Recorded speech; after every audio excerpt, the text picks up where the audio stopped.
আলোচনা করছেন মুফতি মাওলানা আমির হামজা কুষ্টিয়া। আসসালামু আলাইকুম ওয়া রাহমাতুল্লাহি ওয়া বারাকাতুহু।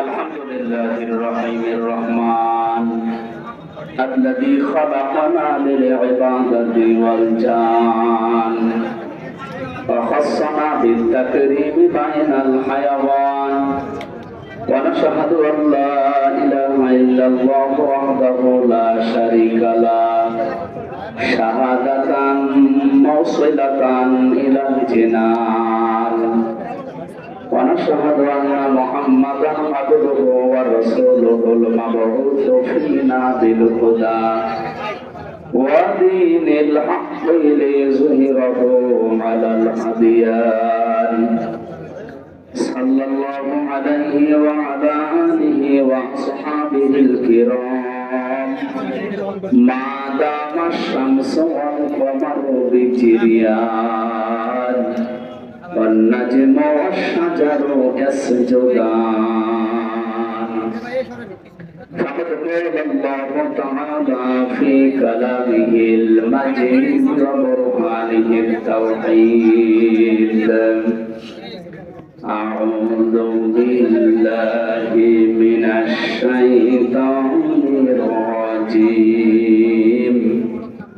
بسم الله الرحمن الرحيم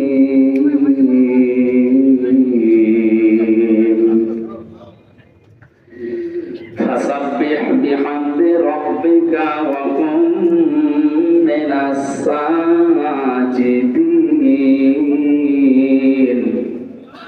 واعبد ربك حتى يأتيك اليقين صدقت يا ربنا. عن أبي هريرة رضي الله تعالى عنه قال قال النبي صلى الله عليه وسلم يقول لصاحب القرآن اقرأ وارتقي ورتل كما كنت ترتل في الدنيا فإن منزلك عند آخر آية تقرأها. رواه ابن ماجه. وقال تعالى في شان حبيبي وما زادهم إلا إيمانا وتسليما. اللهم صل على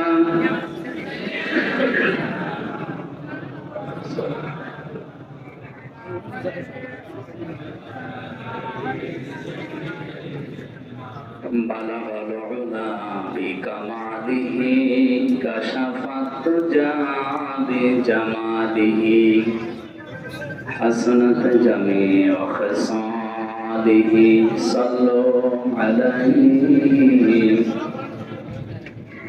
সুন্নাত নয় শুধু দাওয়াতের মেহমান, সুন্নাত নয় শুধু খাওয়া শেষে মধুপান, আরো কিছু সুন্নাত আছে তুমি জানো কি?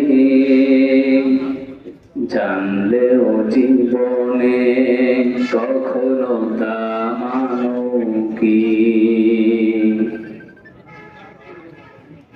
সুন্নাত শুধু নয় নির্জন ধ্যানে যাওয়া, আর সুন্নাত হলো পাথরের আঘাত খাওয়া। সুন্নাত শুধু নয় মাজলুম সহায়ক, সুন্নাত ওহুদে জালিমের প্রতিরোধ।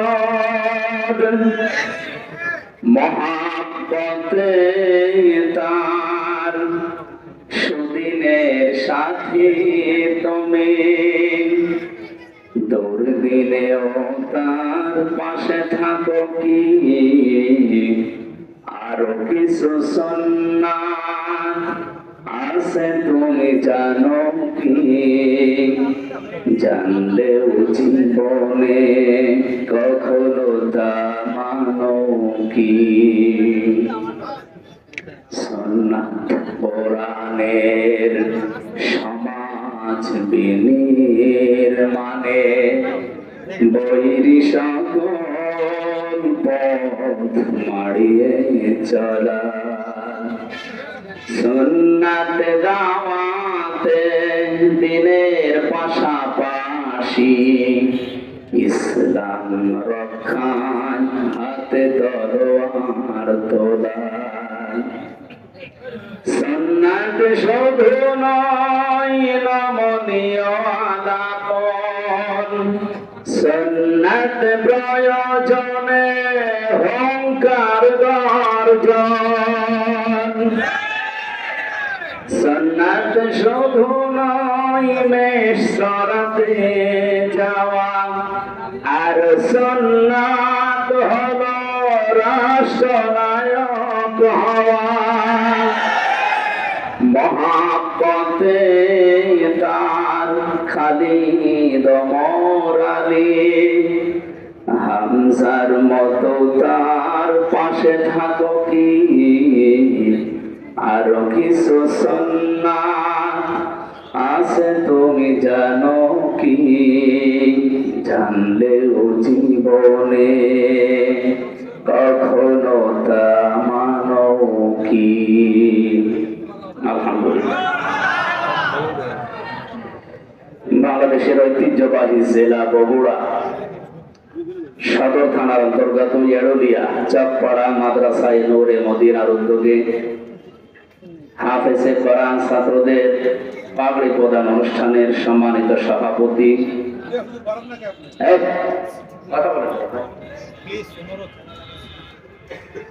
হাজারো আলেমের উস্তাদ, বিশিষ্ট ইসলামী চিন্তাবিদ জনাব মাওলানা শহীদুল ইসলাম দামাত বারকাতুহুমুল আলিয়া, প্রধান মেহমান এবং এর কৃতি সন্তান ইসলামিক চিন্তাবিদ মুফাসসিরে কোরআন পিতৃতুল্য মুরব্বী মুফতি মাওলানা বজরুল রশিদ মিয়া বগুড়া, আতালাল্লাহু উমরাহু ওয়া বারাকাল্লাহু ফি হায়াতি, বলেন আমিন। আমাদের দোয়া করার জন্য আল্লাহ তার হায়াতটা আরো যেন বাড়িয়ে দেয়, কিন্তু হায়াতে যেন তাজ্জেবা হয়। অনেকের হায়াতে সাকিয়া আছে, নেই? পৃথিবীর বহু মানুষের হায়াতে সাকিয়া। আমরা চাই চাচা জানের হায়াত আল্লাহ হায়াতে তাজ্জেবা আর সিহাতে কুল্লিয়া দান করে। এখানে আলোচনা রেখেছেন কিংবদন্তি আলোচক আমাদের শ্রদ্ধাভাজন মুরব্বী বগুড়া কৃতি সন্তান আলেমে দ্বীন মাওলানা রুহুল আমিন যুক্তিবাদী নন্দীগ্রাম বগুড়া।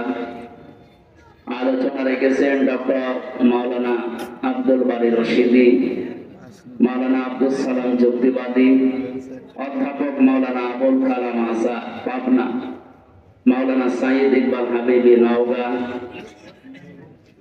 এখানে আলেমদের ভেতরে উপস্থিত হয়েছেন সেই দিনাজপুর থেকে, অনেক দূর এখান থেকে ইসলামিক চিন্তাবিদ। বাংলাদেশে ঈদের নামাজ যত জায়গায় হয় সবচাইতে বড় ঈদগাহ ময়দান গৌরে শহীদ, নাম শুনেছেন? সেখানকার খতিব হাফেজ মাওলানা মাহফুজুর রহমান দিনাজপুরি দামাত বারকাতুহুমুল আলিয়া এসেছেন দিনাজপুর থেকে। মাওলানা হারুনুর রশিদ, আমি তো নাম অনেক আলেমের জানি না, বহু আলেম এসেছে আজকে।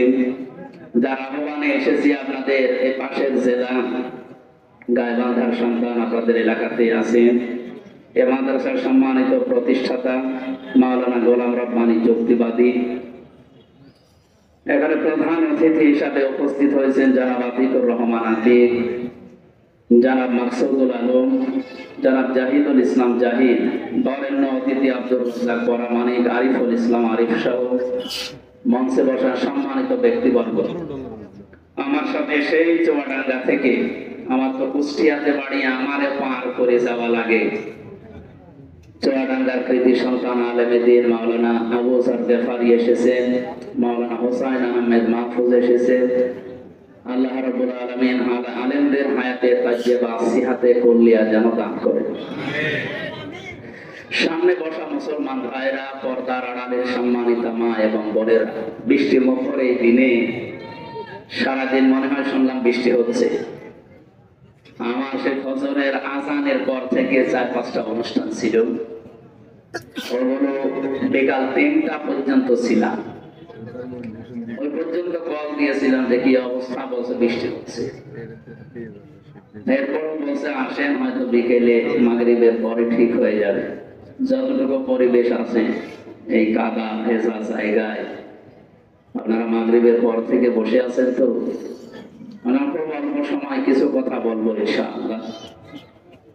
এই অনুষ্ঠানটা আজকে শুধুমাত্র যারা বাংলাদেশের জামাত ইসলামী করে, যারা চরমনাই পীরের মুরিদ, যারা খেলাফত মজলিসে এই সমস্ত ইসলামিক দলে আছে তাদের জন্যই না, হাযা বায়ানুল লিন্নাস, মানুষ বদলাচ্ছে যারা বিবেচিত তাদের সবার জন্য আজকের এই অনুষ্ঠান। ওয়ালাকাদ কাররামনা বানি আদম, অবশ্যই আমি বনি আদম সন্তানকে সম্মান দিয়েছি। বগুড়াবাসী এই আয়াত থেকে আমরা কয়েকটা তথ্য বের করতে পারলাম। 1 নম্বরে আল্লাহ বলেননি ওয়ালাকাদ কাররামনা বানি মুসলিমিন, আমি মুসলমান সন্তানদেরকে সম্মান দিয়েছি না, মানুষ যারা তাদের সম্মান দিয়েছেন কে?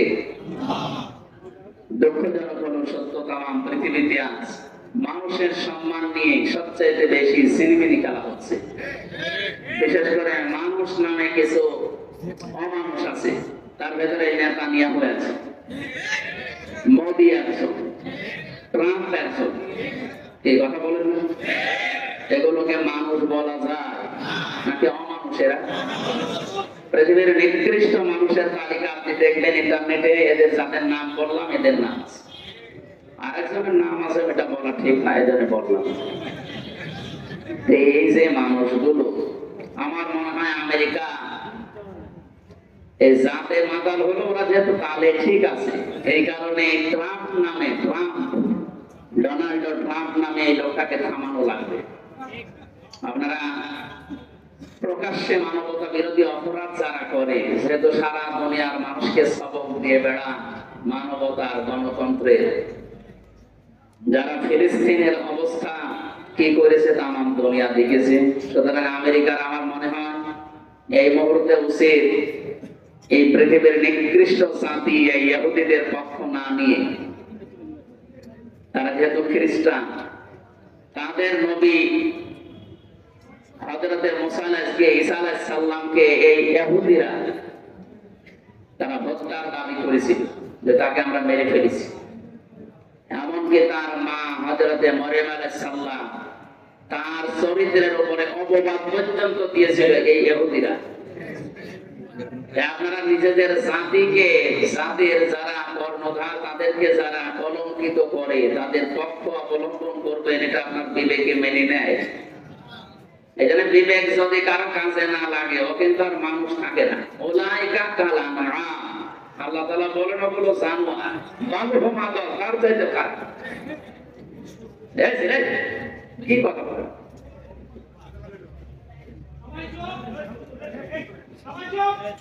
লাহুম কুলুবুন লা ইয়াফকাহুনা বিহা, এই আয়াতে আল্লাহ জানিয়েছেন যাদের কলব আছে, হৃদয় আছে, কমন সেন্স আছে, বিবেক আছে, কিন্তু এটা কাজে লাগায় না।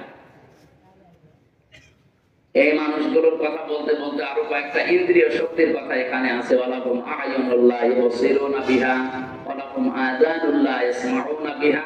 এবার আল্লাহ বলেন উলাইকা কাল আনআম, এই যে বিবেক যারা কাজে লাগায়নি, যারা দেখার পরেও না দেখার ভান করে থাকে, যারা শোনার পরেও না শোনার ভান করে থাকে, এগুলো মানুষ নেই, এগুলো জানোয়ার, তার চাইতেও খারাপ।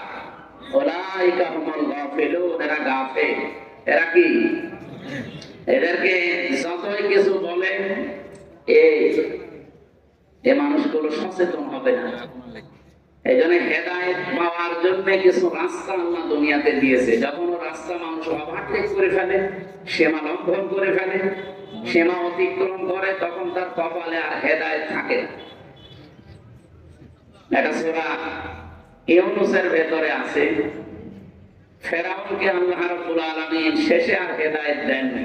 কারণ কি, সে এমন জায়গায় পৌঁছিয়েছিল যে হেদায়েত পাওয়ার জন্য সে বর্ডার পর্যন্ত শেষ করে ফেলেছে, বর্ডারেও থাকে না। হাত্তা ইযা আদরাকাহুল গারাকু ক্বালা আমানতু আন্নাহু লা ইলাহা ইল্লাল্লাযী আমানাত বিহি বানু ইসরাঈল ওয়া আনা মিনাল মুসলিমিন। ও যখন ডুবে যাচ্ছিল তখন বলেছে আমি ঈমান আনলাম। বনি ইসরাঈলরা যার উপরে ঈমান এনেছে তার উপরে ঈমান আনলাম। তারপরও সরাসরি আল্লাহর নাম বলে না। ও যদি বলতো আল্লাহ তুমি একজন আছো, আমি তোমাকে মানি, এই মুহূর্তে আমি সব কিছু ছেড়ে দিয়ে তোমারে বিশ্বাস করলাম। তাফসীর ফি জিলালিল কোরআনে সাইয়্যিদ কুতুব রাহমাতুল্লাহ আলাইহি লিখেছেন ওই পর্যন্ত আল্লাহ তাআলা maaf করে দিবেন। এটা না আর বলে না, লা ইলাহা পর্যন্ত বলেছিল, ইল্লাল্লাহ বলতে পারে না। ইল্লাল্লাযী আমানাত বিহি বানু ইসরাঈল, তারপরও সরাসরি আল্লাহর নাম উচ্চারণ করে না। আমরা এখান থেকে একটা জিনিস দেখি, বাংলাদেশে যারা কমিউনিস্ট আন্দোলন করে আপনি দেখবেন সরাসরি তারা আল্লাহর নাম বলতে চায় না। তাদের ব্যানার পোস্টার ফেস্টনে দেখবেন ওখানে আল্লাহু আকবার লেখা থাকে না, লেখা থাকে আল্লাহ সর্বশক্তিমান বা সর্বশক্তিমান মহান, এরকম বাংলা অনেক কিছু আমরা লেখা দেখি। সরাসরি আল্লাহু আকবার বলতে আপনার সমস্যা কি? আল্লাহর নাম উচ্চারণ তাদের কাছে এত কষ্ট লাগে। ফেরাউনে যেমন লেগেছিল, ও মরে যাচ্ছে তারপরও আল্লাহর নাম সরাসরি বলে নাই। বলছে বনি ইসরাঈলরা যার উপরে ঈমান এনেছে আমি তার উপরে ঈমান আনলাম। ওয়া আনা মিনাল মুসলিমিন, আমি তো মুসলমান। এরপরও ফেরেশতারা আমার এখানে পানির ভেতরে শোভায়। আল্লাহ যখন ডাক দিলেন আল্লাহ এখন অকদ আসাইতা ফাদুল ওয়া কুনতা মিনাল মুফসিদিন, এর আগে তুমি তো বড় সন্ত্রাসী ছিলে। তুমি বলা ঠিক না, এখানে তুই বলা দরকার, কারণ তুমি শব্দটা তো সম্মানসূচক হয়ে গেল। অকদ আসাইতা ফাদুল ওয়া কুনতা মিনাল মুফসিদিন, এর আগে তুই বড় সন্ত্রাসী ছিলি, ফাসাদ সৃষ্টিকারী। আল্লাহ তাআলা ওই দিন ঘোষণা দিয়েছিলেন ফালিয়াউমান নুনাজ্জিকা বিবাদানিকা লিতাকুনা লিমান খালফাকা আয়া, আজকের এই দিনের পর থেকে তোর এই লাশটাকে আমি ঈশ্বরকে দিয়ে রাখলাম, নিদর্শন দিয়ে রাখলাম। এরপরে যারা দুনিয়াতে আসবে তারা যেন তোকে দেখে শিক্ষা নিতে পারে।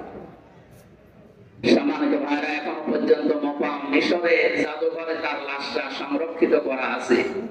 এরপরও যদি কেউ শিক্ষা না নেয় এটা তার কপালের দোষ না আল্লাহর দোষ? বলেন বলেন। এখানে সীমা যখন ছাড়িয়ে যায় তখন আল্লাহ তাকে আর ভালো হওয়ার সুযোগ দেয় না। এরকম বহু ঘটনা আমরা দেখেছি। আবু জেহেল যেই দিন মারা যাবে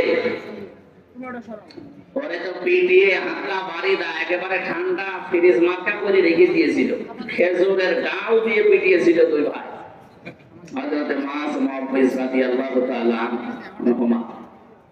সর্বশেষ আব্দুল্লাহ ইবনে মাসউদ রাদিয়াল্লাহু তাআলা আনহু, উনি যখন যে এই বুকের উপরে বসলেন, ডাক দিয়ে বললেন আমি আবু জেহেল, এখন সময় দিলাম কালিমাটা পড়ো, আল্লাহর নবীর কাছে আমি সুপারিশ করবো, নবী তোমাকে মাফ করে দেন। ও যদি ওই সময় পড়তো আমার মনে হয় আল্লাহ মাফ করে দেন, কিন্তু ওই সময় পড়ার তো আর কোনো কায়দা নেই। সীমা লঙ্ঘন করে ফেলেছে, এখন ওর মুক্তি আর ওগুলো আসে না, তখন উল্টা পাল্টা কথা আসে।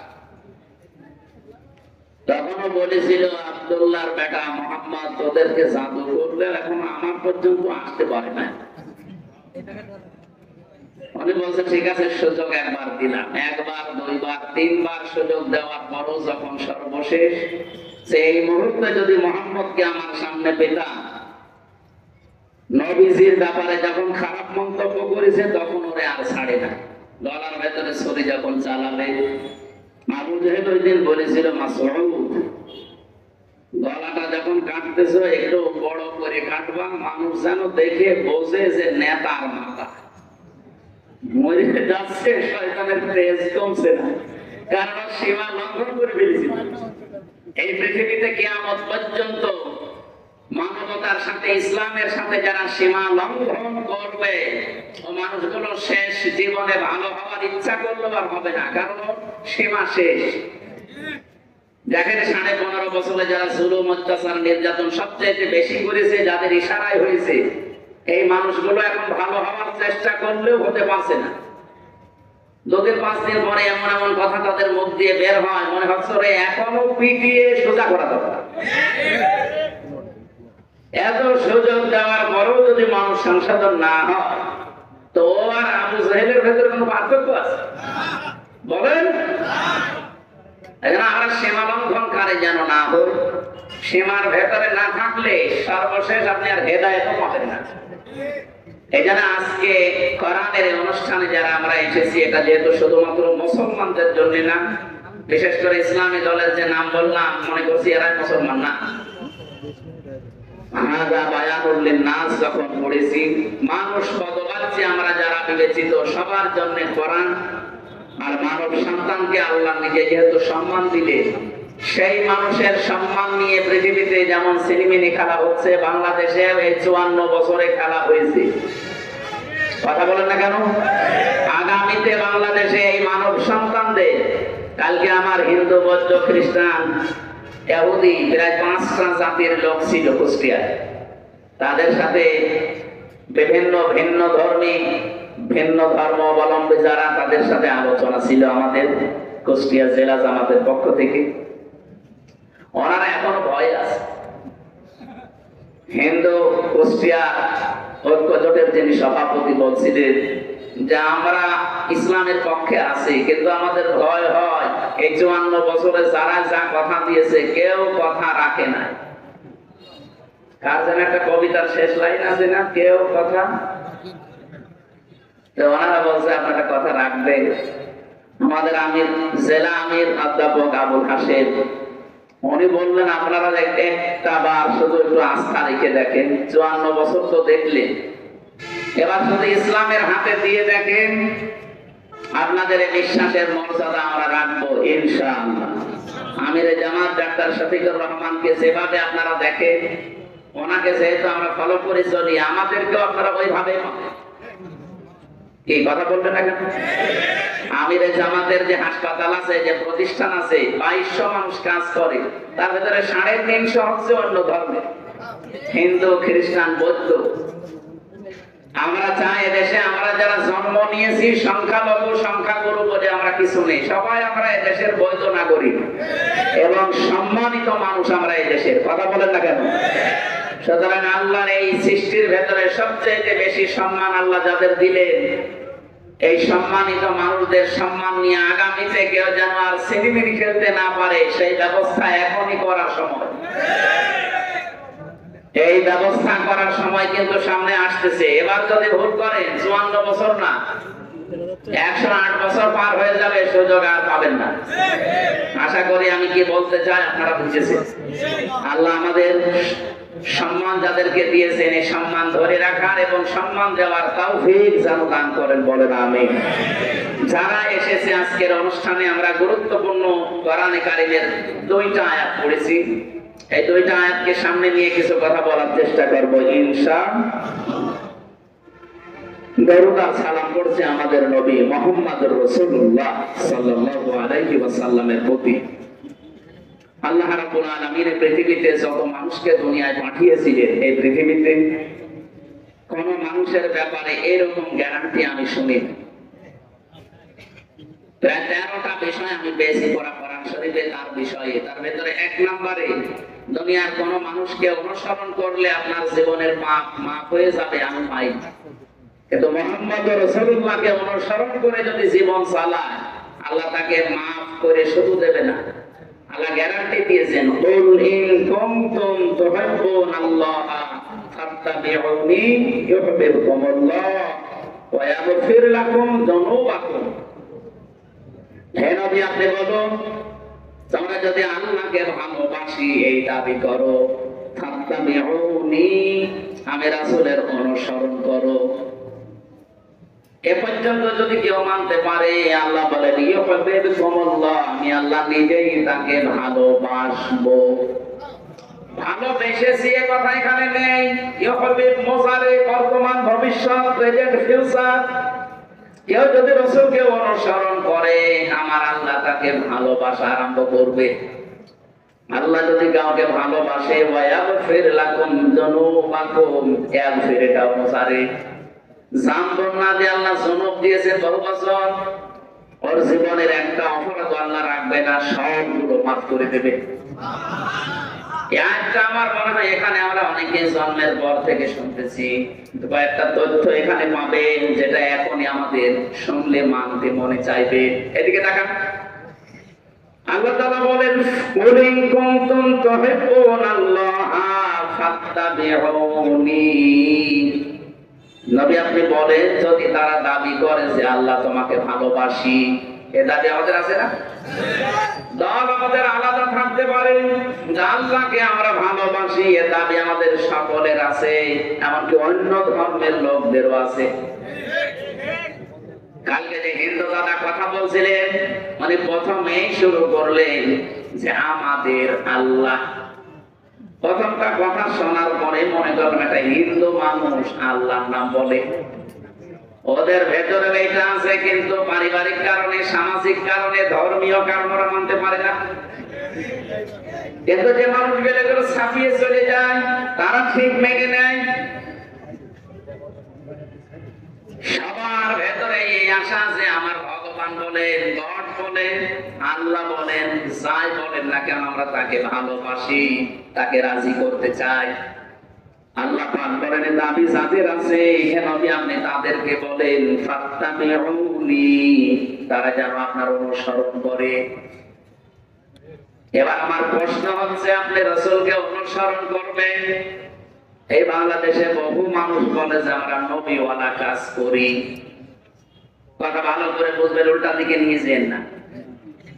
আপনি যে বলেন যে আমি নবীওয়ালা কাজ করি, মুহাম্মদুর রাসূলুল্লাহ সাল্লাল্লাহু আলাইহি সাল্লামকে কি জন্মের পরে মানুষ নবী বলতো? কয় বছরে? উনি যেদিন নবুয়ত পেয়েছেন 40 বছরে, তখন মানুষ তাকে নবী। তিনি স্বীকৃতি দিয়েছেন, বাড়িতে এসে স্ত্রী মেনে নিয়েছে, বন্ধু মেনে নিয়েছে, চাচাতো ভাই মেনে নিয়েছে, কাজের লোক বাড়িতে যিনি পালিত পুত্র সে মেনে নিয়েছে। তার মানে উনি নবী হয়েছেন 40 বছরে। এর আগে ওনাকে কেউ নবী বলে ডাকতো না, বলতো আল আমিন, আস-সাদিক। আপনি যদি তাহলে নবীওয়ালা কাজ করতে চান, উনি যেদিন নবী বলে স্বীকৃতি পেলেন, ঘোষণা হয়ে গেছে, ওই দিন থেকে জীবনের শেষ দিন 63 বছর, এই 23 বছর আপনাকে মানা লাগবে, পুঙ্খানুপুঙ্খানু অনুসরণ করা লাগবে এই 23 বছরের জীবন। ফাত্তাবিউনি, আমাকে অনুসরণ করো, আমাকে দেখে দেখে চলো। এখানে তাবউন মানে দেখে দেখে চলা। আমার সামনে একটা লোক হেঁটে যাচ্ছে, কিভাবে পা দেয়, কিভাবে মাজা দেয়, কিভাবে হাত নাড়ে, কিভাবে বডি, এভাবে দেখে দেখে পা ফেলার নাম হচ্ছে তাবউন। তাহলে রাসূলকে সামনে রেখে আপনি অনুসরণ করবেন। এখন আমার প্রশ্ন, এই অনুসরণ কি আপনার আংশিক না পূর্ণাঙ্গ? বলেন বলেন। এইটার জন্য আমি এই পর্যন্ত এসেছি। আজ বাংলাদেশ সহ বিশ্বে বহু মানুষ আমরা রাসূলের অনুসরণ করছি, কিন্তু আংশিক, পূর্ণাঙ্গ না। আংশিক অনুসরণ করেছিল অনেকে, তারা মাপ পায়নি।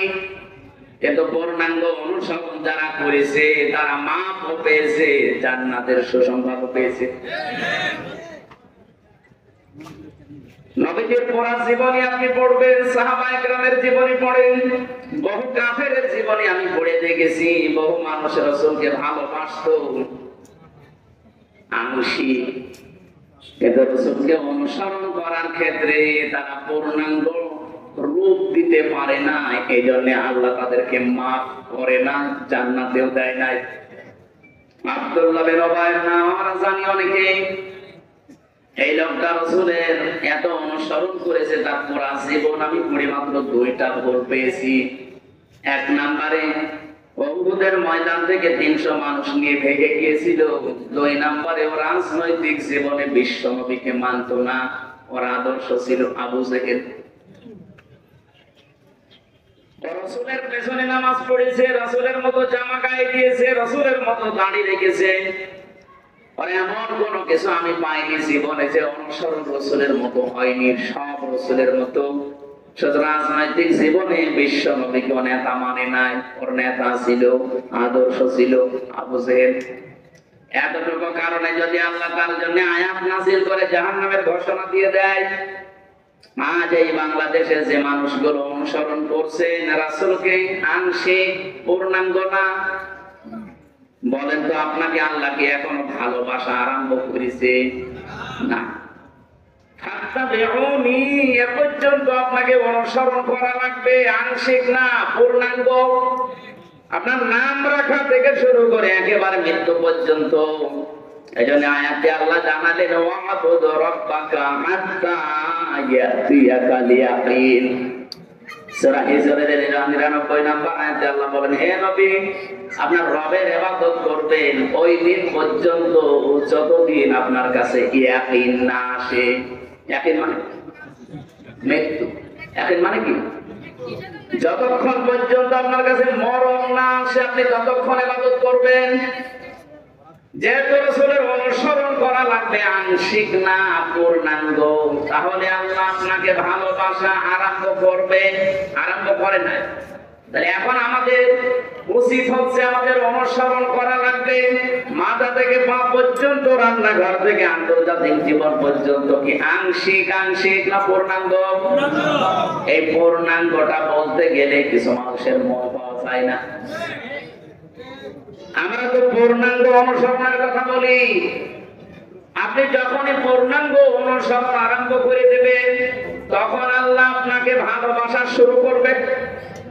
তাহলে এই দেশে যে আলেম, যে ইমাম, যে মুসলমান এখনো রাসূলুল্লাহকে পূর্ণাঙ্গ অনুসরণ আরম্ভ করে নাই, তাকে আল্লাহ ভালোবাসা শুরু বলেন করেন না।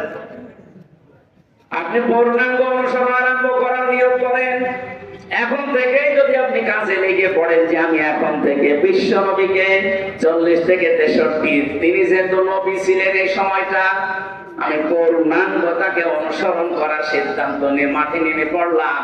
যখন নেমে পড়বেন তখনই আল্লাহ আপনাকে ভালোবাসা শুরু করবে। আর আল্লাহ যদি আপনাকে ভালোবাসা আরম্ভ করে দেয়, আল্লাহ বলেন ওয়ায়াগফির লাকুম যুনুবাকুম, একটা গুনাহ তো রাখবো না, পুরো জায়গাটা আমি আল্লাহ মাফ করে পরিষ্কার করে দেব। যেহেতু জানবন আল্লাহ দিতে পারতেন, যুনুব দিয়েছেন, একটা গুনাহ থাকবে না। বাংলাদেশে বগুড়াতে যে থানা আছে, আপনি যদি কোনোদিন অপরাধ করেন দেখবেন ওই থানাতে চাটে আপনার নাম লেখা হয়ে যায়। আপনি হয়তো মামলা থেকে অব্যাহতি পেলেন, থানা থেকে বের হয়ে চলে আসলেন, আপনার নাম কিন্তু মুছবে না, নাম থাকবে। আবার অপরাধ করবেন, আবার নাম উঠবে। আল্লাহ পাক বলেন আমি এমন ভাবে ওয়ায়াগফির লাকুম যুনুবাকুম, গুনাহগুলো এমন ভাবে মাফ করে দেব, ওই জায়গাটা তো পরিষ্কার হয়ে যাবে, ফাঁকা থাকবে না। আমি আল্লাহ ওই জায়গাতে নেকি দিয়ে ভরাট করে দেব। এটা নেকি দিয়ে ভরাট করে দেব, এটা কোথায় আছে? সূরা ফুরকানের 71 নম্বর আয়াতে আছে, 70 নম্বর আয়াতে ফাউলাইকা ইউবাদদিলুল্লাহু সাইয়্যাতিহিম হাসানাত। আল্লাহ পাক যেমন কুদরতি আঙ্গুল এভাবে দিয়ে দেখাচ্ছে, ফাউলাইকা, এই মানুষগুলো, এই বগুড়া, চার মাথা না কয় মাথা? এটা বেড়ুলিয়া। এই এরুলিয়া ময়দানে যারা বসে আছে এই মানুষগুলো কি? এই মানুষগুলো ইউবাদদিলুল্লাহ, আমি আল্লাহ বদল করে পাল্টিয়ে দিচ্ছি, দেব। সাইয়্যাত, এটা বহু বছর, হাসানাত বহু বছর। একটা গুনাহ রাখবো না, যতগুলো গুনাহ মাফ হয়ে যাবে, পুরো জায়গাটা হবে নেকি দিয়ে ভরাট করে দেব। আল্লাহ এখানে পরে কয়েকটা নামও নিয়েছেন, ওয়া কানাল্লাহু গফুরুর রহিমা, আর সূরা ইমরান দিয়েছেন আল্লাহু গফুরুর রহিম। সুবহানাল্লাহ। তাহলে এমন একটা মানুষকে অনুসরণ করার কথা বলছি, যার অনুসরণে জীবনের অপরাধ একটাও আর থাকে না, সব মাফ হয়ে যায়, কিন্তু অনুসরণ করা লাগবে আংশিক না পূর্ণাঙ্গ। আমি আশা করছি আপনারা এটা মেনে নেবেন। মাথার চুল থেকে পা পর্যন্ত যেমন মেনে নিয়েছেন, রান্নাঘর শহর থেকে আন্তর্জাতিক জীবন পর্যন্ত ঠিক এইভাবেই মেনে নেওয়া লাগবে। যারা এই অনুসরণ পূর্ণাঙ্গ করতে পারেন না, আপনি ব্যর্থ। আপনাকে আল্লাহ এখনো ভালোবাসা আরম্ভ করেন। এরপরও যদি কারো কানে না লাগে এ কথা, আমার আর কিছু করার নেই, এ দায়িত্ব আল্লাহর উপরে দিয়ে দিলাম। সূরা হিজর থেকে যে আয়াতগুলো পড়লাম, আমরা শেষ নাম্বার আয়াতের ব্যাখ্যাটা কিছু সময় করতে চাচ্ছি। থাকবেন তো নাকি? হিজর মানে পাথর। হিজর মানে কি? আল্লাহ রাব্বুল আলামিন বলেন, ওয়া'বুদ, ইবাদত করো, রব্বাকা, তোমার রবের। কতদিন পর্যন্ত করবা? হাত্তা, যতক্ষণ পর্যন্ত ইয়াতিয়াকাল ইয়াকিন, তোমার কাছে মরণ না আসে। এই আয়াত থেকে আমি কয়েকটা প্রশ্ন বের করি। আল্লাহর ইবাদত করা লাগবে যেহেতু মরণ পর্যন্ত। বলেন তো, বাংলাদেশে সব জায়গা ইবাদত করার মতো পরিবেশ আছে? বলেন বলেন।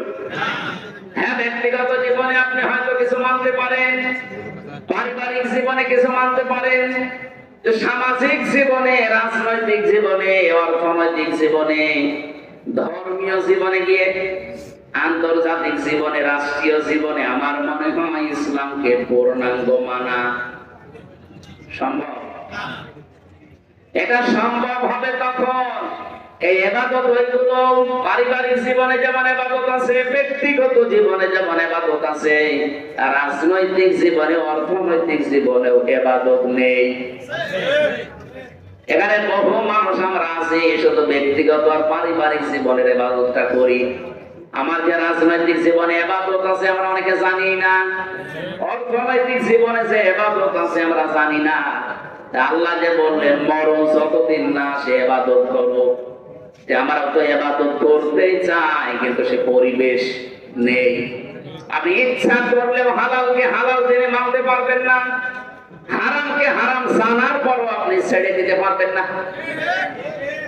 আজকে কুষ্টিয়াতে ডিসি, এসপি এবং মন্ত্রণালয় থেকে একজন, শিল্প মন্ত্রণালয় থেকে একজন অফিসার এসেছিল কুষ্টিয়ার এই যে চিনির মিল, এই সুগার মিলটা চালু করার জন্য 5 বছর অকেজ হয়ে পড়ে আছে। ওখানে এতদিন যারা দায়িত্বে ছিল, দুর্নীতি এমন বেশি হয়েছে, এটাও আর শেষ পর্যন্ত বন্ধ হয়ে গেছে।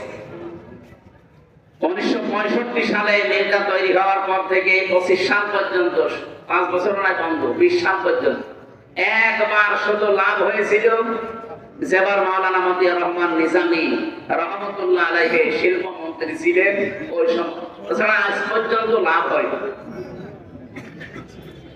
ডিসি, এসপি এবং সচিব যিনি এসেছিলেন ওই জায়গা থেকে সবাই, এলাকার সবাই ওই জায়গায় গিয়ে প্রশ্ন করছে এটা চালু করা লাগবে। ওনারা বলছে চালু করা তো লাগবে, কিন্তু এখানে যে বাজেট 300 কোটি টাকা লাগবে। আমার মনে হয় 300 কোটি টাকাও সরকার দেওয়া সম্ভব, কিন্তু টাকাগুলো 300 কোটি উপর থেকে বাজেট হয়ে আসতে আসতে সর্বশেষ 300 টাকা থাকতে পারে।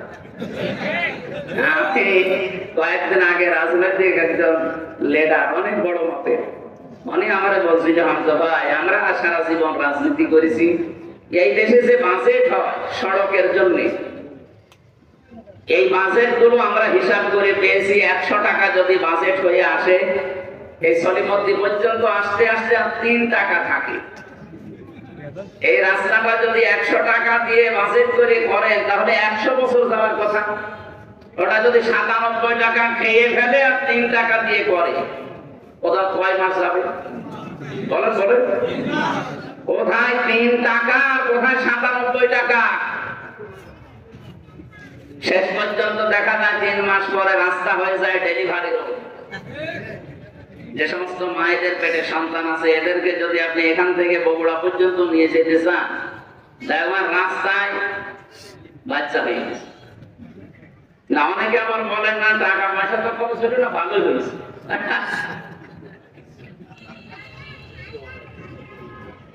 এই মেনটা চালু করার জন্য আজকে এলাকাবাসী সবাই এসে ডিসি, এসপি সাহেবকে বলছিল যে আপনারা উদ্যোগ নেন।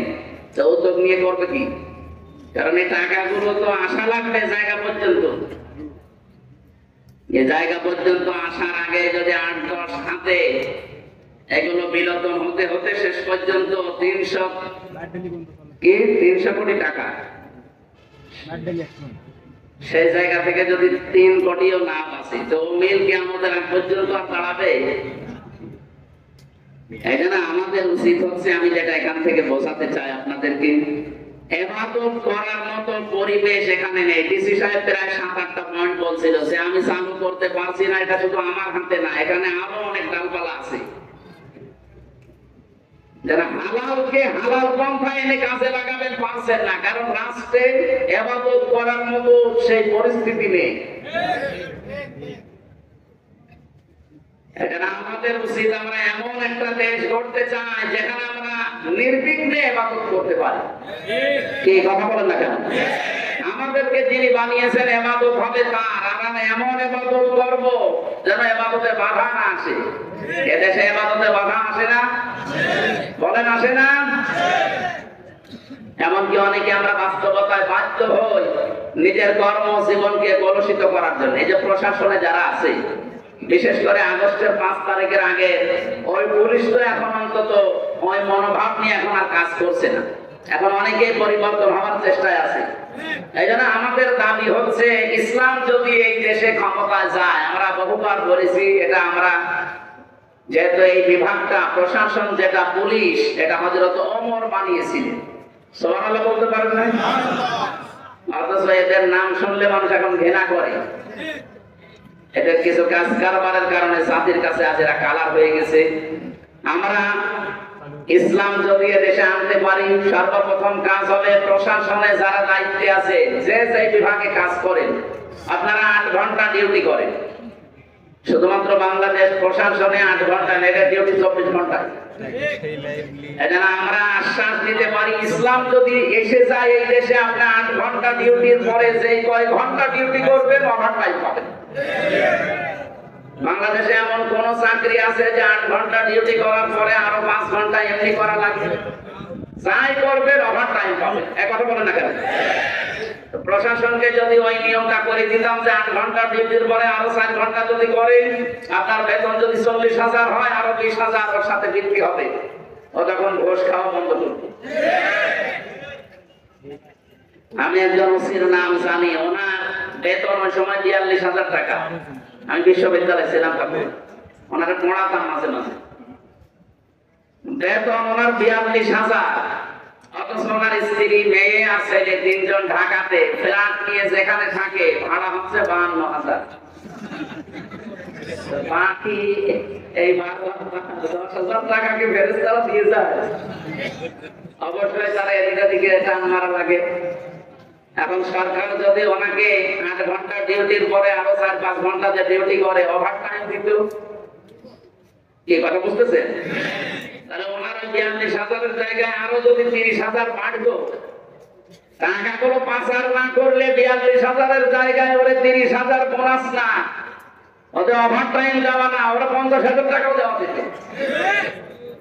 বললাম না, 100 টাকা বাজেট হয়, 3 টাকার কাজ হয়, 97 টাকা খেয়ে ফেলে। খেয়েটাও নিজে রাখলে তো হয়, এগুলো সব পাঠিয়ে দেয় সাহেব পাড়া আর বেগম পাড়ার জন্য। আমি নিজে সাহেব পাড়া থেকে এসেছি, থাকে না, ওরা সব তালা লাগিয়ে হোটেলে থাকে ভয়ে, কারণে বাংলাদেশের 20 লাখ বাঙালি থাকে ওখানে। যদি ওরা দেখতে পায় পিটিয়ে মেরে ফেলছে, এই জন্য চুরি চুরি করে থাকে। কি বললেন এই অবৈধ কামাই করে? নিজেও ভোগ করতে পারছেন না। এই জন্য আমার মনে হয় আগামীতে কোন পাগল যেন এই কাজ আর না করে। কাম তারাকুম মিন জান্নাতি ওয়া উয়ুন ওয়া সুরুহি ওয়া মাকামিন কারীম কাযালিকা আওরাসনাহা কওমান আখরিন ওয়া নাহমাতিন কানু ফিহা ফাকিহিন।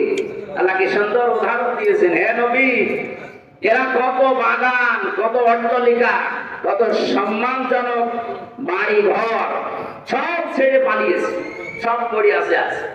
আমার মনে হয় আগস্টের 5 তারিখে আবার আরেকবার নাজিল হয়েছে। আপনি দেখেন সারা দেশে জালেমদের বাড়ি ঘর, তাদের বাগান, তাদের অট্টালিকা, তাদের সুন্দর সুন্দর কত কিছু বানিয়েছিল, সব এখন পরিত্যক্ত হয়ে পড়ে আছে। আর ওরা সব এখন বিভিন্ন দেশে পালিয়েছে, তো পালিয়েছে চোরের মতো থাকে। আর এমন অপমান রেজাউল করিম নামে এক মন্ত্রী ছিল, মাছ মন্ত্রী, মৎস্য মন্ত্রী। এই লোকটা কয়েকদিন আগে একটা লাইভ পাঠিয়েছে যে আমি 7 দিন পালিয়েছিলাম আমার ঘরের ভেতরে ঢাকায়, কিন্তু আর পারলাম না। বৈষম্য বিরোধী ছাত্র আন্দোলনে যারা নেতৃত্ব দেয় এরা আমাকে খুঁজছিল, খুঁজে পেলেই তো আমার 12টা বাজাবে। এই জন্য বোরকা পরে আমি ওখান থেকে পালিয়ে শেষ পর্যন্ত বর্ডারে গিয়ে 4 ঘন্টা পাহারা দিচ্ছে। ওইদিকে ভারতের লোক, এদিকে বাংলাদেশের, কি করবো?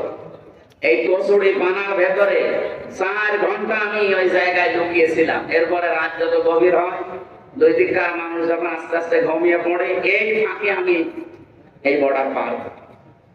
এর চাইতে আর কত অপমান করবে জালেমদের বলে। এটা দেখেও যদি আগামীতে যারা আসবে এরা যদি শিক্ষা না নেয়, এদের কপালে আরো দুর্গতি আছে। আল্লাহ রাব্বুল আলামিন বলেন, ফাতিলকা বুয়ুতুহুম খাবিয়াতাম বিমা যালামু ইন্না ফি যালিকা লাআয়াতান লিকাওমিন ইয়ালামুন। সূরা নহল 19 নম্বর পারার 20 নম্বর পৃষ্ঠার 7 নম্বর লাইনের 52 নম্বর আয়াতে আছে। আল্লাহ জানে বলে হাত দিয়ে দেখাচ্ছেন, ফাতিলকা বুয়ুতুহুম, পায়তন না দিয়ে বুয়ুত বহু বচন দিয়েছেন। এই সেই ঘরগুলো খাবিয়াতান বিমা যালামু, জনশূন্য হয়ে আছে, উজাড় গৃহ, পরিত্যক্ত হয়ে আছে এদের জুলুমের কারণে। এই জন্য যারা জালিম তাদের ওই জায়গা পর্যন্ত অভিশপ্ত হয়ে যায়। আমি তো আমার কুষ্টিয়ায় দেখেছি হানিফ সাহেবের বাড়ি, ইনু সাহেবের বাড়ি, কামারুলের বাড়ি, ওই জজ মিয়ার বাড়ি, বাড়িগুলো কত জাঁকজমকপূর্ণ ছিল।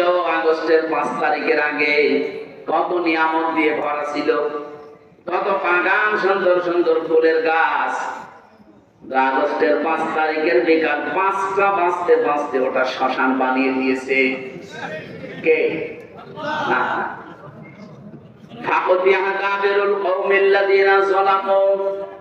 সূরা আনআম 7 নম্বর পারা 12 নম্বর পৃষ্ঠা 4 নম্বর লাইনের 45 নম্বর আয়াতের প্রথম অংশে আছে। আল্লাহ তাআলা বলেন, জালেমদের শিকড় কাটা হয়ে গেছে। কেটেছে কে? হ্যাঁ, জানা নেই। বলতে এটা বছর এরপর তাকে ফাইলকে জানা নেই। জালেমদের শিকড় কাটা হয়ে গেছে, কিন্তু কেটেছে কে কেউ জানে না। এখন যদি আপনি বাংলাদেশে খোঁজ নেন যে বগুড়াতে যে জালেমদের বাড়ি ঘর ভাঙা হয়েছে, তা ভাঙলো কে? একটা লোকের নাম বলেন নেই। কে ভেঙেছে কেউ জানে। হানিফ সাহেবের বাড়ি পায়খানার প্যান্ট পর্যন্ত খুঁজে নিয়ে চলে গেছে, কিন্তু কে নিয়েছে কেউ জানে না।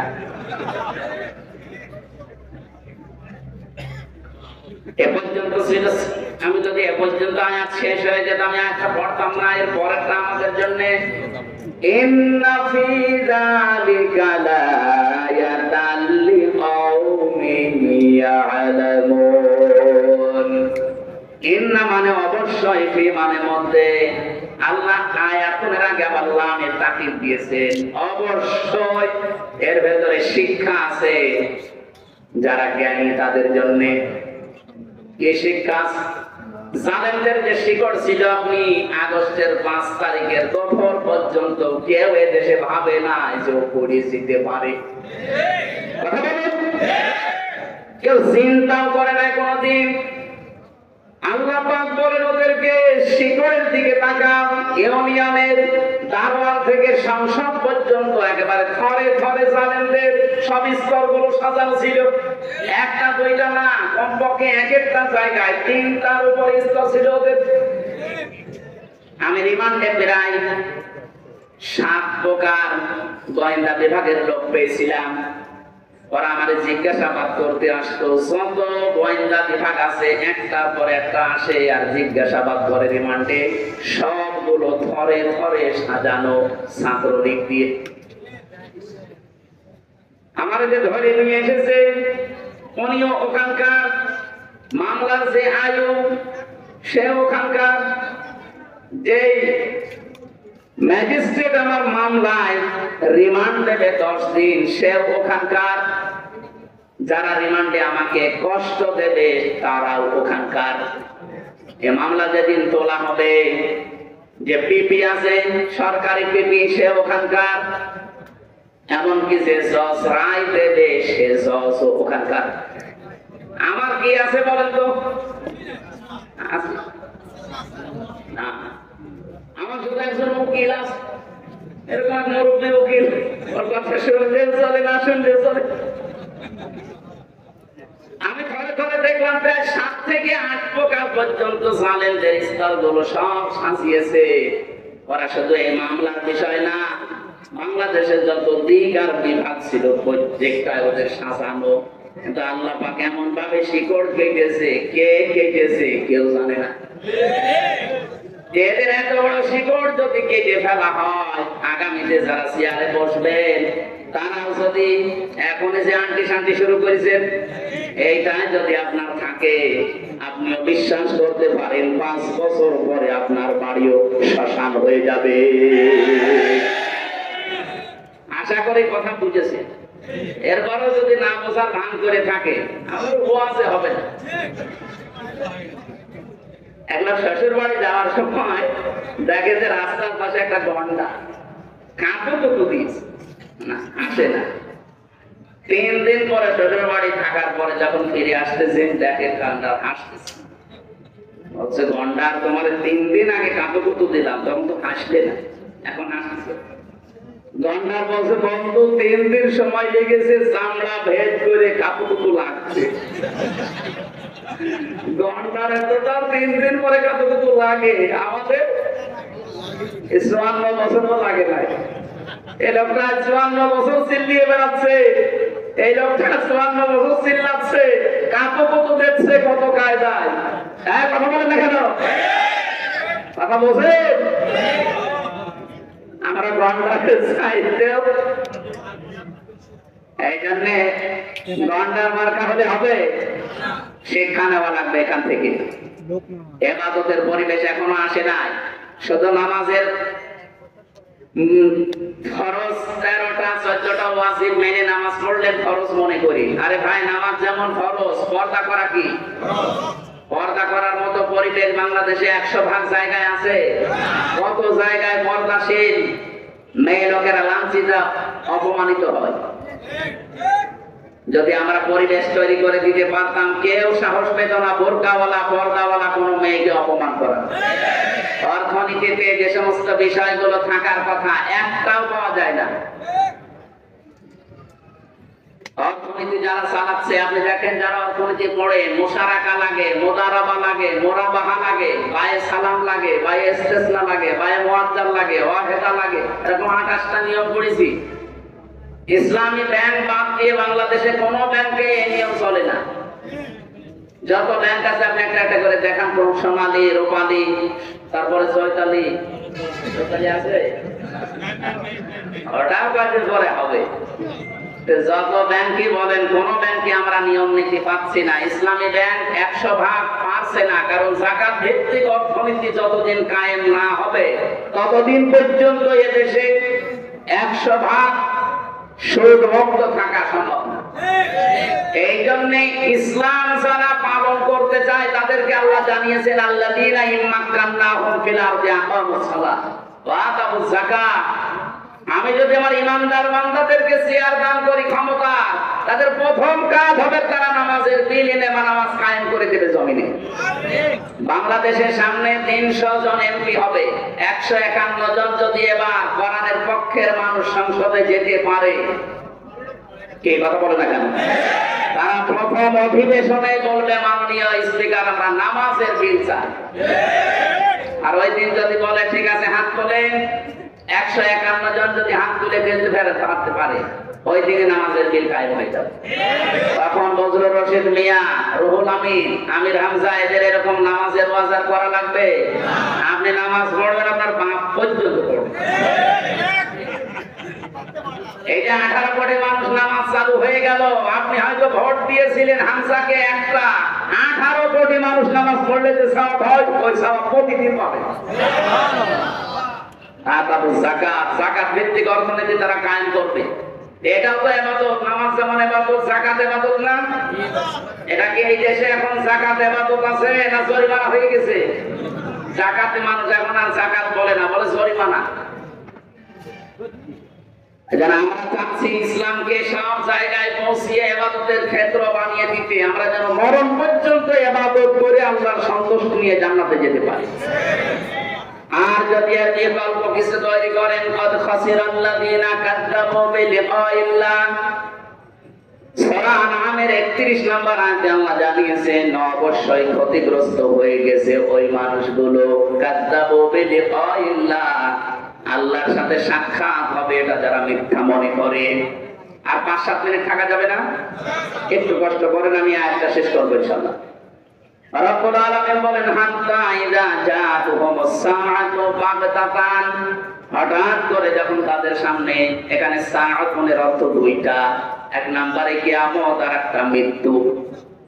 হঠাৎ করে যখন তাদের সামনে মরণ চলে আসে, ক্বালু ইয়া হাসরাতানা আলা মা ফাররাতনা ফিহা, পেছনের দিকে তাকায় আর আফসোস করে, আল্লাহ আমি কি পাঠালাম, আমি কি পাঠিয়েছি এটা।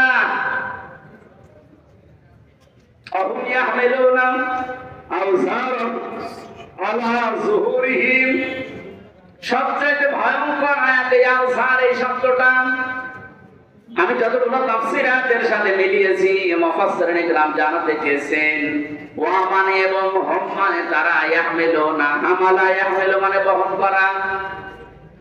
আল্লাহ এখানে জানাতে চেয়েছেন তারা বহন করছে এবং করবে। সার মানে বোঝা, আওসার এটা বহুবচন। ওই মানুষগুলো কিয়ামতের দিন বোঝা সমূহ আলা যুহুরিহিম, তাদের পিঠের উপরে বহন করে নিতে থাকবে। আল্লাহ যদি সার দিয়ে আমি আয়াতটা সত্যি পড়তাম না, কিন্তু আওসার দিয়েছেন, এই জায়গায় আমাদের ঝামেলা। আমার 33 বছর বয়স এখন, আমি যদি এখন মারা যাই, মনে করেন 33 বছরে 33 মন গোনা করেছি, মারা যাওয়ার পরে আমার পিঠের উপরে যদি 33 মন গোনা চাপিয়ে দেয়, আমার বিচার শেষ। তাই না? আমি গোনা করেছি 33 মন, কিয়ামতের দিন আমার পিঠের উপরে 33 মন চাপিয়ে দিয়েছে, শেষ। মরণের পর আল্লাহ যদি 33 মনই চাপিয়ে দিত, আমার বিচার শেষ, আমি তো আর বেশি কম করছি না। কিন্তু আল্লাহ ছাড় দিয়েছেন কেন? আমি হয়তো 33 বছর বয়সে 33 মন গোনা নিয়ে মরে গেলাম, এমন এমন কাজ দুনিয়ায় আমি রেখে গেলাম, আমি মারা গেছি কিন্তু ওই কাজগুলো মারা যায়নি। আমি এমন একটা সংগঠন বানিয়েছি, আমি মরে গেছি কিন্তু সংগঠন এখনো বেঁচে আছে। ওই সংগঠনের ছেলেরা মানুষের কাছে চাঁদাবাজি করে, ওই সংগঠনের ছেলেরা মানুষের রগ কাটে, ওই সংগঠনের ছেলেরা মানুষকে বিনা কারণে কষ্ট দেয়। আমি তো মরে গেছি 33 মন গোনা নিয়ে, কিন্তু ওরা যা করবে ওগুলো সব ফিলান্সি লোড হয়ে আমার আমল নামায় জমা হতে থাকবে। মরেছিলাম মাত্র 33 মন গোনা নিয়ে, কিয়ামতের দিন যখন আমি উঠবো 33,000 মন হয়ে যাবে। এরকম মানুষ বাংলাদেশে নেই? নাম ধরা লাগবে। এই জন্য আমার ভয় হয় এই জায়গায়। আল্লাহ যদি এ পর্যন্ত বলতো, এর পরের শব্দটা মারাত্মক,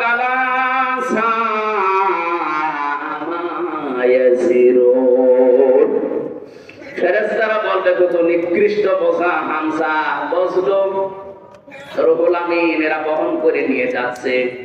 আজকে হয়তো সম্মান দিয়ে চেয়ারে বসিয়েছেন, কিয়ামতের দিন আমার গোনা বাড়তে বাড়তে বোঝা হতে হতে যখন 33 থেকে 33,000 মন হয়ে যাবে, কিয়ামতের ময়দানে আমার এই দৃশ্য দেখে ফেরেশতারা বলতে থাকবে আলা সামায়াজিরুন, কত নিকৃষ্ট বোঝা এরা বহন করে নিয়ে যাচ্ছে। বলেন নাউযুবিল্লাহ। আয়াতটা পড়ার পরে সত্যি আমাদের ভয় হয়। তারপর একটা আশার বাণী পেয়েছি, বিশ্বনবী জানিয়েছেন যারা আলেম কিয়ামতের দিন আল্লাহ সবার সামনে তাদের বিচার করবে না। ময়দানে মাশারে কঠিন অবস্থায় আল্লাহ পাক নিজে কুদরতে একটা চাদর দিয়ে মানুষটাকে ঢেকে নেবে, আড়াল করে নিয়ে জিজ্ঞাসা করবে, বস্তু এই কাজগুলো করেছিলি? আল্লাহ যেহেতু সব জানে, মাথা নিচু করে জবাব দেওয়া লাগবে, আল্লাহ আমি করেছি, আমারে মাফ করে দেন। তার চোখের দিকে কাকতি মিনতির দিকে তাকিয়ে শেষ পর্যন্ত আল্লাহ বলবে, গোপনে মাফ করে দিলাম, কাউকে বলবি না, জান্নাতে চলে যাবে। এইটা চাচ্ছি আমরা। তাছাড়া যদি হিসাব নেওয়া শুরু করে, এখানে যত ভালো ভালো মানুষ আমরা বসে আছি, কেউ পার পাওয়া সম্ভব না। কিয়ামতের দিনে যে হাদিসটা যে ব্যাখ্যা করেছি, কিয়ামতে যেন আল্লাহ আমাদের সাথে এই আচরণটা করেন, বলেন আমিন। দুনিয়াতে এমন মানুষ আছে শুধু গোনায়ে জারিয়া বলি আমরা, সাদগায়ে জারিয়া, গোনায়ে জারিয়া আছে। আপনি এমন এমন কাজ করে গেলেন, মরে গেছেন, কিন্তু কাজ জারি থাকবে। এমন এমন ভালো কাজে আঞ্জাম দেওয়া দরকার। মাওলানা যুক্তিবাদী আজকে যে মাদ্রাসাটা বানিয়েছে, কিয়ামত পর্যন্ত যেটা টিকে থাকে, 4 জন হাফেজ হয়েছে, এরা আরো 4 জনকে বানাবে, এরা আরো 4 জনকে বানাবে। এলেম এভাবে ছড়াতে ছড়াতে কিয়ামত পর্যন্ত চলে যাবে। মনে হয়তো আর 20-30 বছর পরে মরে যাবে, কিয়ামত পর্যন্ত কবরের ভেতরে আমার আল্লাহ সওয়াব পাঠাতে থাকবেন। হয়তো এই গোলাম রব্বানির বয়স খুব বেশি হলো না, 40 বছর হবে। এই 40 বছরে 40 মন নেকি নিয়ে উনি মারা গিয়েছে। কিয়ামতে যখন উঠবে, আমল নামায় দেখবে 40,000 মন নেকি আল্লাহ দিয়ে দিয়েছে। ইকরালুল সাহিবিল কোরআন, সাহেবে কোরআনকে কিয়ামতের দিন আল্লাহ তাআলা বলবেন, পড়ো, ইকরা ওয়ারতাকি ওয়ারাত্তিল। শুধু পড়ো বলে শেষ করেননি, নবীজি বলেন যেই পড়বে পড়ো আর উপরে ওঠো। ওয়ারতাকি ওয়ারাত্তিল, উপরে উঠতে থাকুন, তার তিলের সাথে পড়তে পড়তে। তার তিলের সাথে পড়া বলতে এখানে 4টা বিষয় পেয়েছি। কোরআন শরীফের ভেতরে আপনি 3টা শব্দ পাবেন কোরআন পড়ার ব্যাপারে, কারা আর তালাওয়াত। এখানে রত্তিল শব্দটা আছে। কেউ যদি সত্যি রত্তিলের সাথে পড়তে পড়তে উপরে উঠতে চায়, দুনিয়া থেকে 4টা বিষয় তার মানা লাগবে। 1 নম্বরে তাকে শুদ্ধ করে পড়তে হবে তার তিলের সাথে, 2 নম্বরে ওটা বুঝতে হবে, 3 নম্বরে ওই বোঝা বিষয়ের উপরে নিজের জীবনে কাজ করা লাগবে, 4 নম্বরে ওটা যেন মানুষ মানতে পারে সেই পরিবেশ তৈরি করে দেওয়া লাগবে। আমরা যেহেতু ইবাদতের ক্ষেত্র তৈরি করতে চাই বাংলাদেশে, আর এটাই সবচাইতে বেশি এগিয়ে আছে বাংলাদেশ জামাত ইসলামী, ইসলামী ছাত্র শিবির, ইসলামী ছাত্রী সংস্থান এবং অন্যান্য ইসলামী দল যতগুলো আছে, তারা চেষ্টা চালাচ্ছে এই দেশে যেন আমরা পুরা ইসলাম মানে ইবাদত যেন আমরা আল্লাহর মরণ পর্যন্ত করতে পারি, সেই পরিবেশ আমরা তৈরি করতে চাই। এই 54 বছর আমাদের কাঁধের উপরে পাড়া দিয়ে অনেকে অনেক কাজ করেছে, এবার কিন্তু সবাই বুঝে ফেলেছে। সরমনায়ের পীর মাওলানা মামুনুল হক এবং অন্যান্য ইসলামী যতগুলো দল বড় বড় আছে, জামাত ইসলামী বাংলাদেশের আমিরে জামাত, সবাই বলছে এবার আর কাউকে আমরা সুযোগ দিতে চাই না, ইসলামের বাক্স হবে এবার একটা। জোয়ার যেভাবে এসেছে, আশা করছি ইবাদতের ক্ষেত্র সারা বাংলাদেশের রান্নাঘর থেকে আন্তর্জাতিক জীবন পর্যন্ত তৈরি হয়ে যাবে ইনশাআল্লাহ। কামা কোনটা তোরাত্তিল ফিদ দুনিয়া, যেভাবে পড়তে দুনিয়ায় ওইভাবে পড়ো। কাইন্না মানসিলা কাইন্দা আখিরি আয়াতিন তাকরাউহা, পড়তে পড়তে যে পর্যন্ত যেতে পারবা ওই পর্যন্ত যে তোমার মনজিলে মাকসুদ হবে। এজন্য দুনিয়াতে কোরআনের সাথে সম্পর্ক রেখে কিয়ামতের দিন আল্লাহ যদি আমাদের পড়তে বলে, পড়তে পড়তে যেন আরশ পর্যন্ত চলে যেতে পারি। আজকের মাদ্রাসার উদ্যোগে যে অনুষ্ঠান সাজিয়েছেন, এই মাদ্রাসা কিয়ামত পর্যন্ত আল্লাহ কায়েম করে রাখে। যারা ছেলে মেয়েদেরকে এখানে দিয়েছেন, আপনারা সৌভাগ্যশালী, সৌভাগ্যবান। এই মানুষগুলো অনেকে হয়তো স্কুলে কলেজে বিভিন্ন কিন্ডারগার্টেনে দিতে পারতেন না, মাদ্রাসায় দিয়েছেন। এলেম শিক্ষা করার পর যদি মনে করেন এই ছেলে দিয়ে কি হবে আপনি চোখ বন্ধ হওয়ার পরে টের পাবেন। ওর কপালে যা আছে অত পর্যন্ত যাবে। আল্লাহ রাব্বুল আলামিন এর মাধ্যমে কিয়ামতে আপনার মাথায় নূরের টুপি আল্লাহ যেন পরিয়ে দেন, বলেন আমিন।